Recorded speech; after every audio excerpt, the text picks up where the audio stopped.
Hello, my name is Paul Deeprose. I'm the Managing Director of the Career Gym, and at the Career Gym we help people to review and rewrite their CVs. And as an ex-recruiter, I've read more than I care to mention, and so have a fairly good understanding as to what does get read and clearly what doesn't.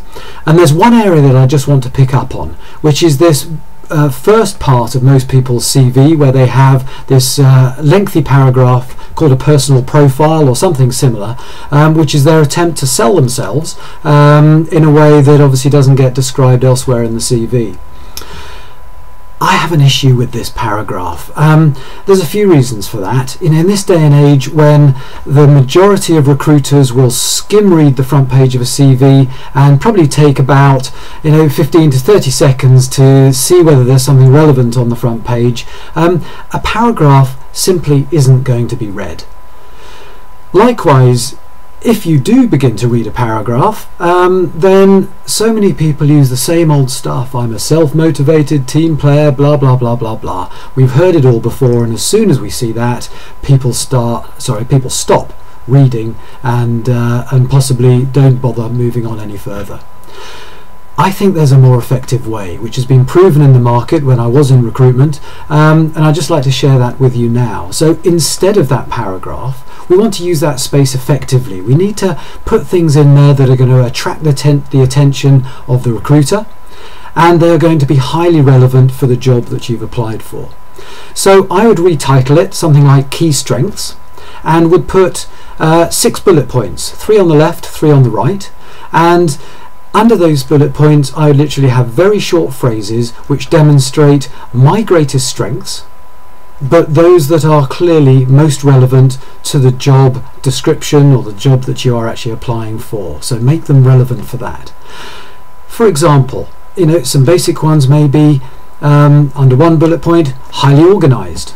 That may be clearly articulated in the job spec as to what's required.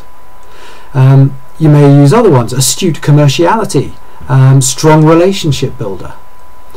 Slightly more elaborate ones may be persuasive and courageous leader, engaging and clear communicator, or driven by quality and integrity.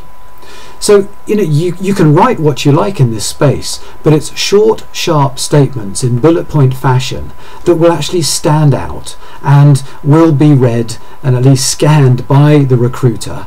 And if they're saying the right things, then the recruiter's going to pick up on them and go, that person's relevant, and carry on reading in more depth. And that's exactly what you want them to do.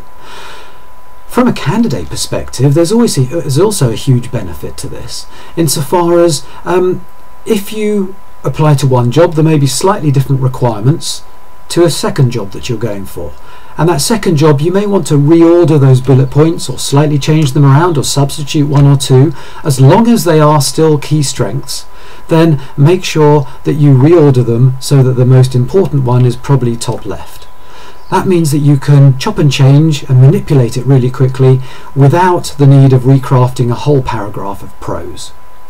So there's benefits for the recruiter, benefits for the candidate, and ultimately if we're using that space at the top of our CV for anything, then make sure it's relevant. It's the strap line to encourage people to read on further.